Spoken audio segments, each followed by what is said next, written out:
In the gruesome aftermath of last week's latest in a string of mass murders that have plagued the remote regions of Crystal Lake, the final two survivors, a 12-year-old boy and his teenaged sister who lived in this house, have been moved to a county sanitarium for psychiatric examination.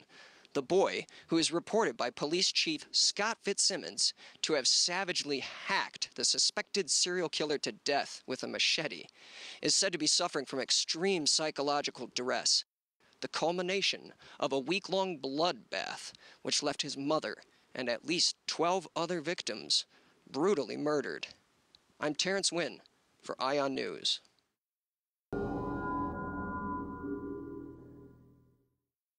Chapter 4 of my book is called The Final Chapter.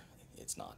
It is an account of the murder spree of the third Crystal Lake killer, and that was witnessed by a young boy named Tommy Jarvis. And Tommy was so traumatized by the things that he saw that he spent the next 6 years locked up in a mental hospital. They actually thought about trying Tommy for manslaughter. But they knew they'd never get a conviction. This was a 12-year-old boy who took out a man who slaughtered dozens, including Tommy's own mother. I was a rookie back in those days. I remember it like it was yesterday. We walked into a bloodbath. Even the older guys there, they had never seen nothing like it. When Tommy kept insisting that the guy he hacked up was Jason Voorhees, well, they locked him up. Problem solved. He was put on the standard drug therapies of the time, but often had to be kept in isolation after several violent episodes with fellow patients and hospital staff. Yeah, I remember Tommy. I was working at the hospital the night they brought him in. He was a real freaked out kid, and he's real pale, and his head had been shaved, and you could tell by the way he looked at you with those black eyes that he had seen some really serious shit. Tommy never had many visitors, other than his sister Trish, but his progress was minimal, and after a while she just stopped visiting. There was this one night where another orderly tried to take his tray of food away before he was done eating, and just Tommy started shaking and he freaked out and he grabbed a fork and he stabbed him right in the arm. Yeah, I remember Tommy Jarvis. He was bald. He had a cell. We had a little place we shared in the room together, and he wouldn't play tiger with me. He'd hit me! He'd hit me like a bad tiger because I pee on the floor. When Tommy reached the age of 18, the state was no longer legally able to hold him, so he was transferred to the Pinehurst Youth Center. It's kind of a halfway house for at-risk kids. And let's just say he didn't last there very long. There was some controversy about Tommy's transfer to Pinehurst. We felt it was too close to the site of his childhood trauma, but funding was tight and Pinehurst had an opening, so he went. And that's when it started, yet again. Shortly after Tommy got to Pinehurst, he witnessed another brutal murder. A fellow patient named Victor J. Fadden, long history of violence, went berserk with an axe and chopped up one of his fellow patients. You could almost say that Jason's dark influence returned to Crystal Lake along with Tommy. It infected everyone around them. Especially Roy Burns. Roy Burns, yeah, he was a local paramedic, quiet guy, bit of a loner. Well, turns out he was also responsible for the slayings up at Pinehurst.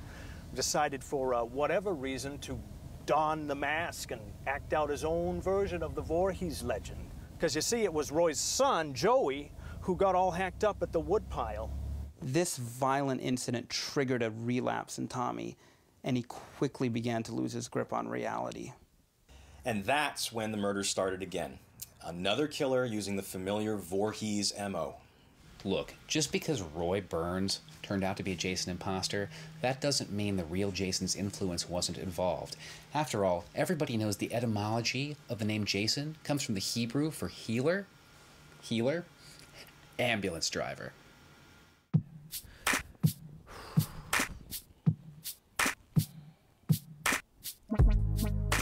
I got the 411 on this whole situation. My little cousin, Reggie, well, we used to call him Reggie the Reckless. Reggie lived up in that nut house with my granddad.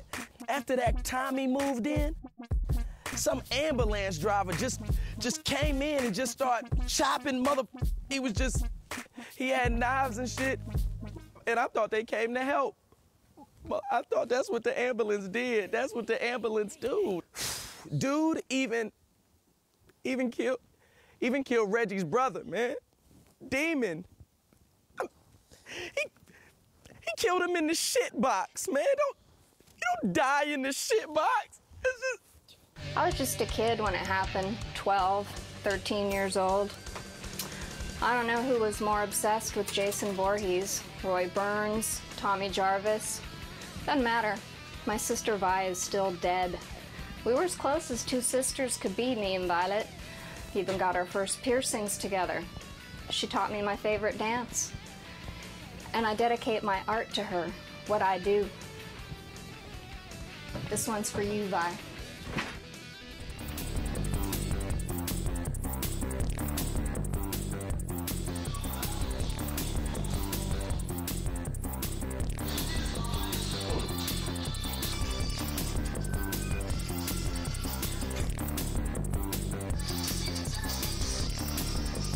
In a bizarre and perhaps grimly ironic turn of events, the latest rash of killings committed in the Crystal Lake area ended abruptly on the part of the actions of a young, and some would say reckless child. Reggie took his imposter ass down, man. He did take him down, though. I'm talking, man. Anyway, Reggie had on that little red jumpsuit. You know what I'm talking about? The little sweatsuit. It's so cute. He got the pants to match with the hood and all that. But anyway, he pushed the old cracker off the barnyard onto the bed of spikes. Black, black.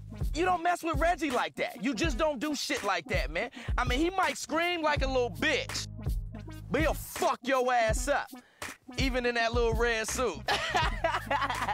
All day, every day. Now, this incident proves empirically that the Jason slayings were nothing more than a series of murders perpetrated by copycats. It proves nothing. Just because there was one copycat, that does not mean Jason wasn't involved. This was an isolated incident. And thankfully, we never had to see old Roy again. But even if Jason was dead and buried, his essence, his life force, his joie de vivre was still alive and well. You don't kill the joie de vivre. We never totally wrote off the idea that Roy could have been working with the previous killers. Found a heck of a lot of newspaper clippings in his files dating all the way back to the earlier massacres. But you know, Roy is dead and buried now, so we may never know. But there's another theory. That Roy put on the mask to try to pin the murders on Tommy Jarvis. Tommy Jarvis. His role here was, in a sense, that of a mere observer. He was a silent witness to a physical manifestation of the shadow self that had long hidden inside him. Looking closer, we can find direct parallels between the Voorhees case and the Burns incident. Like Pamela Voorhees, Roy Burns had a psychotic break after the untimely death of a child. Roy's was an open and shut case, but the legend of Jason lives on to this day.